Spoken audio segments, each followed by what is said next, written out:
Spider-Man Across the Spiderverse. Yes, the highly anticipated animated sequel to the first film, the critically acclaimed first Into the Spider-Verse. The Oscar winner Into the Spider-Verse. Yeah, that's true. Won Best Animation, The right? Academy Award-winning Spider-Verse movie. So, is this the first superhero movie to win an Academy Award?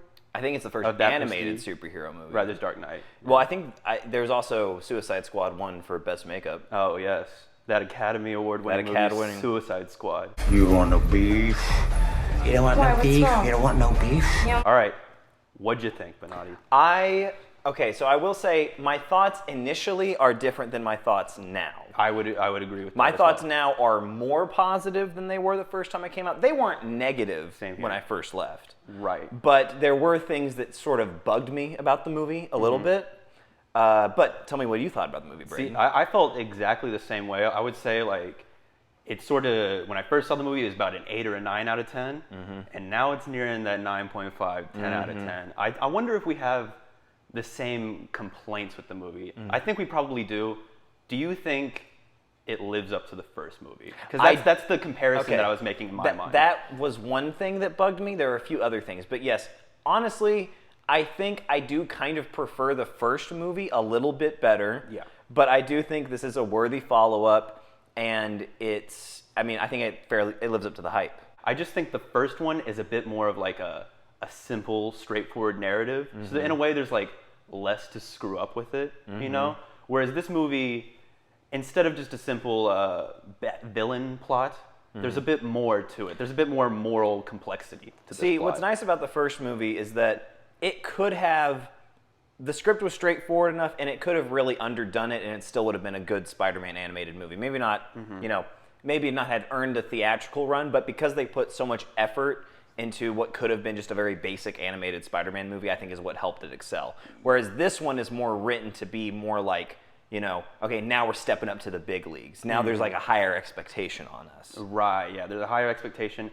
There's also another important disclaimer I guess we should give is this movie is a part 1. Yes. So it's kind of hard for me to even rate this movie because a lot of my problems with it come from the fact that like plot points do not conclude. We do not fully know what the message or the themes of this movie really are because it ends on an ambiguous note. We end on a climax. Sort of like Infinity War. Yeah. Okay, so let's talk a little bit about the story of the movie. Walk me through the story, Brayden. I mean, pretty simple. This is Miles Morales again. He's having trouble with his parents. He's having trouble being Spider-Man, classic Spider-Man stuff. He encounters a new villain called the Spot who takes him across the multiverse, across the Spider-Verse. He meets a lot more Spider-Men, different types of Spider-Men, people who have different opinions than him, and he sort of clashes over how we should handle this multiverse. I don't want to go too into the movie without like spoiling it. I think we should keep this first half a little like spoiler-free. Sure. A few moments later. Honestly, I think we're kind of already in spoiler. I kind of already spoiled it a bit. All right. So never mind, everyone. Okay, don't watch this video. Okay. Talk about a few of those other Spider people. So of course we got 2 Spider women. Yes. And we also have Miguel O'Hara, which honestly I would say was kind of a standout of this movie for me. Definitely. I love Miguel O'Hara. I love him so much. And I love that they actually, one thing that is cool to me is because when I was younger and I was playing video games like Spider-Man's Shattered Dimensions, and I was learning about, and this even goes with DC stuff too, it's nice to see these characters that aren't really in the public knowledge sort of gradually making their way in there. Right. Like, I think they're about to start doing it with some of the DC stuff, but like, it's nice to know that like, oh, the general public, you can say Miguel O'Hara and they'll know, oh yeah, that's future Spider-Man. Yeah, and I'm glad that like people are latching onto him because they actually did something with him. This is not just like a cool reference. There's plenty of those in this movie too, where it's just like, oh, here's a funny reference to this Spider-Man, from the comics or whatever. But they gave Miguel O'Hara a plot, a character. He has beliefs and ideals that are different from Miles, and they even show off his powers. They don't hold back and like, oh, let's make him more like a regular Spider-Man. No, they show off the differences. He's got the claws, he's got the teeth, and he's a great character. And even though he's an antagonist, he's not a villain, which I really appreciate. Definitely not. Yeah, he has a very understandable perspective. Maybe even too understandable. That was one of my flaws with the film. Okay. He's a little... It's not that he's too understandable, I guess. It's that it bugs me that Miles doesn't see his side a little bit more. Okay, yeah. When I was first watching the movie, like I said, the first one is a straightforward plot, you know? Kingpin is just an evil villain. There's no debating that at all. He wants to save his wife or something like that. Yes, his wife and his kid. Yeah, and that's like, okay, understandable. But, you know, obviously you need to stop him. He's going to destroy the multiverse. And it's weird because in this movie, Miles is doing the same thing almost that Kingpin is doing. And this goes back to that thing I said about this being a part one and we don't have any conclusions yet. It bugs me just a little bit that Miles, this very like empathetic character who's very like pure and innocent, doesn't care at all about the fact that like an entire city of people could die if he saves his dad. I understand his perspective because he's young and he's naive and he wants to save his father. Like a lot of people would do the same thing in his position, you know? I don't think he's choosing a bad side necessarily, and they do kind of dispel some things about the canon event and stuff like that. But it irked me just a little bit. Like it just threw off Miles' characterization just a little bit. You got a minute? Oh, what? Whoa, Gwen? How did you get? How have you been? We need to talk about Gwen. Yes. Because Gwen is almost a way bigger player in this movie than she was in the last movie. And I loved her character in this film. Like, it didn't occur to me, like, how little she was developed in the first Spider-Verse movie, because they kind of, like, you know, they run through every character's origin super quick. And I was like, okay, I get it. Like, I get who Spider-Gwen is. She's female Spider-Man. But in this one, they take it from female Spider-Man and they do, like, actual interesting things with their character.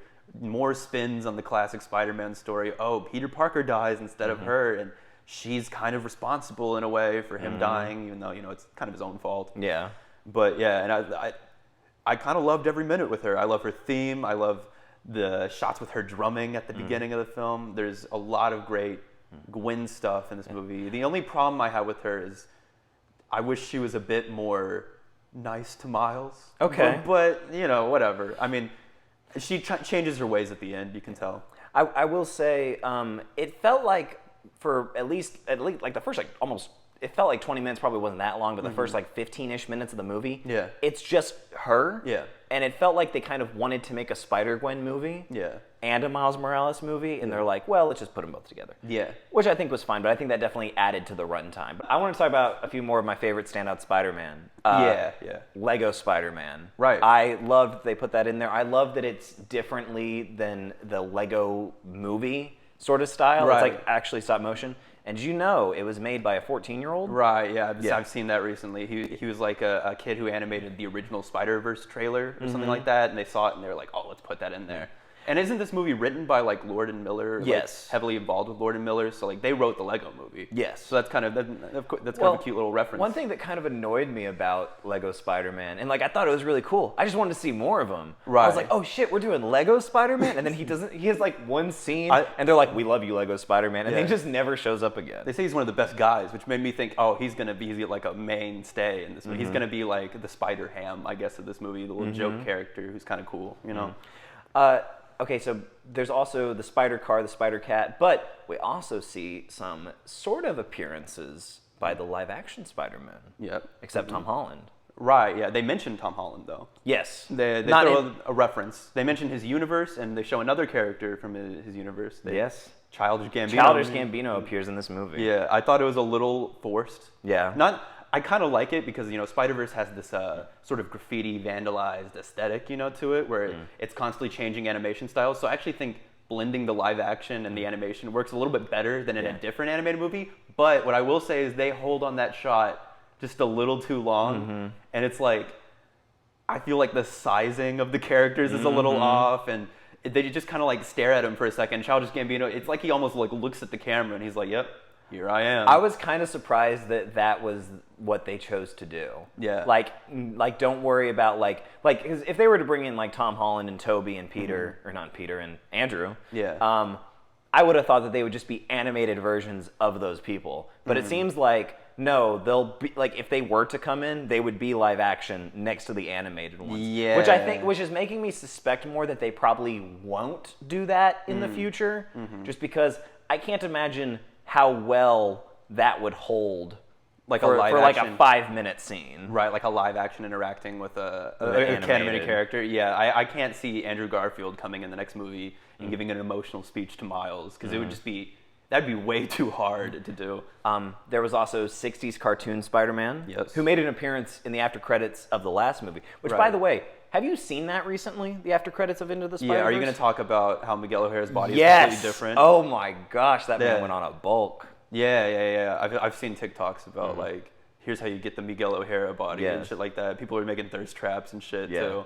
But yeah, I like that they changed him because like I know 2099 Spider-Man doesn't really have like a different body type than Miles, but for the movie, it works a lot better for him to be this big imposing character. Also, the music in this movie. Yeah, he has a is great theme. He has a great theme. Spider-Woman has a great theme. Have you listened to the Spider-Woman theme? No, not the Spider-Woman. I've listened to the Gwen theme Well, yeah, with the drums. yes. Spider-Woman. Oh, okay. That's what I meant by that. Oh, okay. I guess there is another Spider-Woman. Yeah.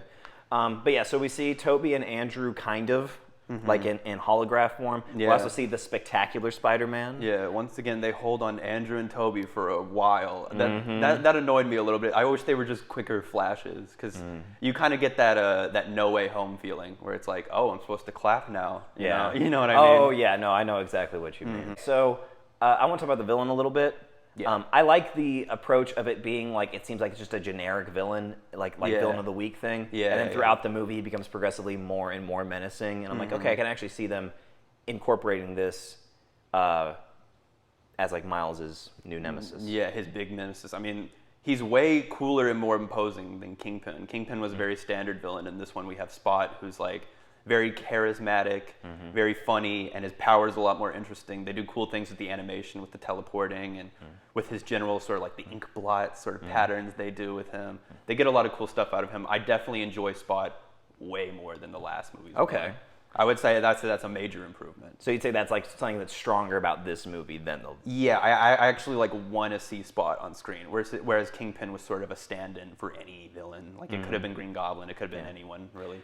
Speaking of like classic Spider-Man villains, I like the Vulture in this. I like that what these movies are doing is they're taking like classic Spider-Man villains and they're putting a twist on them. Like they did like a giant Green Goblin. Yeah, in they the did like first one. the ultimate Spider-Man Green Goblin. Yeah, Basically. and different Dr. Octopus, and now different Renaissance era Vulture. So Yeah. They make sure to throw little twists on it. These movies are good at keeping things fresh, and honestly, at this point, like I mean, that fits the theme with Miles being our protagonist instead of Peter and shit like that. But I kind of want to say, I think at this point in time, I think I'm kind of done with Peter Parker. No, I get that. Like Miles is infinitely better at this point. I heard he's just a great change of pace. Someone mentioned that this new generation coming up, whatever after Gen Z, I don't really know. Like Miles might be like the Spider-Man of that generation, which is kind of like an interesting twist to think on. Because like you always have like, okay, now Robert Pattinson's the new Batman, or Christian Bale's my Batman, or whatever Right, people yeah. say. But now it's like, oh, it's not even like an alternate version of Peter Parker anymore. Yeah. We can start delving, and maybe next generation Miguel O'Hara. Maybe they'll make a big Miguel O'Hara movie, and that'll be Right. that generation Spider-Man. I like the idea that actually the torch is getting passed in a new way now. Yeah, and it's almost like they're improving on the Peter Parker character with Miles Morales because he is like Peter. Like he's smart, he's nerdy, he's a young kid who's in over his head. Like it's all the things that you would think with Peter, but they bring him down to earth in new ways. They give him a new parent dynamic and shit, which really like it endears you to the character. He's so much more like, I don't want to say pure-hearted than Peter because Peter's pretty pure-hearted, but he's more like naive. I feel like and he's more new innocent. to it. This movie is the word I used, and this was kind of a negative, and the more I thought about it, maybe it's not, distractingly creative, if that makes any sense. Because, so, again, movies visually beautiful, unlike any really American animated movie I've ever seen, at least. But when I was first watching it, there's a few parts, a lot of it's with Gwen and her dad. Now, like I said, in hindsight, I like it more, but there's one particular scene, it's sort of towards the middle end of the movie when she like first gets back to the universe and sees him, that she's talking to him and like it's kind of trying to like really bring you into the moment, so like the background's kind of fading and it's just kind of colors and they're talking. But then as they're talking, it cuts back and forth between them, and then the backgrounds kind of change wildly, like because then there's like shapes or whatever. And what bugged me about it was just that like it pulled me out of the scene just a little bit. Like it made you like overstimulated in a way. I wouldn't say overstimulated, but just like it was a little visually distracting when I'm trying to like focus on like what emotional cores. Now I still got everything that happened, but again, that was one thing that later when I started watching screen caps from it, I'm like, oh, but that looks really good though. Yeah, I see. I kind of disagree completely with this because, in my opinion, like you said, they're doing a shot reverse shot, which is the most boring thing you can do in a movie, but they're finding a way to make it visually interesting, and all the shapes and the colors of the scene, to me, just sort of convey the emotion better. Like, I'm just looking at the whole frame and getting everything I need versus like, oh, I'm staring at the characters. You know, if this was a live action movie, I'd just be looking at two people going back and forth, you know? It'd be like, it'd be so boring, but in this movie, they find ways to make even the boring scenes visually interesting and convey things way more. I like that the colors change to show Gwen's sadness versus the light on the other side, which is her father that she wants to like go back to. I think it works. See, like I said, and I anticipated this would be something we disagreed with, but it was something that bothered me initially. And then when I started seeing more screencasts, I'm like, oh, but that was cool though. I feel like it makes the movie like way more rewatchable. You know what I mean? Because like there's a lot of scenes like when they're swinging around, especially in that like end scene when all the Spider-Men are chasing him. It's like I watched this movie twice and I was picking up on like different references to different Spider-Men and like just looking in the background and being like, oh, they actually did throw in like more references to like actual comic book Spider-Man. You know, apparently that scene specifically took like 4 years to animate. Really? Yes. Have you heard that the new movie's coming out like next year? Yes, I think because they worked on both of them at the same time. Yeah, and it feels like that. Like if you want to get into the ending of this movie, it ends on a cliffhanger.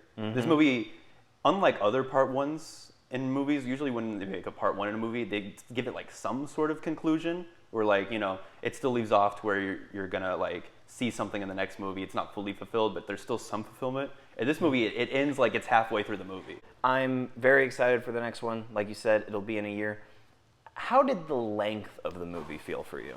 I thought it was pretty good. I thought it was kind of perfect. I was at the very end kind of guessing when it was going to end because there's a few moments where I was like, it could end here. Like just knowing it was a part one in my head, I was like, it could end right when Miles is being chased by the Spider-Man. It could be ended as soon as he transports to the new universe. You know, there's a lot of different points when it could end, but it felt a lot shorter than I thought it would be because I kept saying like, am I 2 hours in right now? You know, because it's not a full movie. You know, so I wasn't able to gauge it. See, this is also where I kind of differ. I will say initially one of my criticisms was I felt like the movie was a little long. Okay.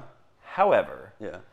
again, this is one of the things that the more I thought about it, the more I was like, okay, I'm complaining about a great animated Spider-Verse movie being too long. Is that really such like an awful thing? Yeah, I mean, would you say you were entertained throughout all of those minutes? Like, I can't think of anything really that I would cut or I would want changed. Everything in it was I was thoroughly entertained. I was locked to the screen the entire time. Yeah, so like I said, in hindsight, I enjoy it more than I did the first time I watched it. Well, I haven't watched it another time.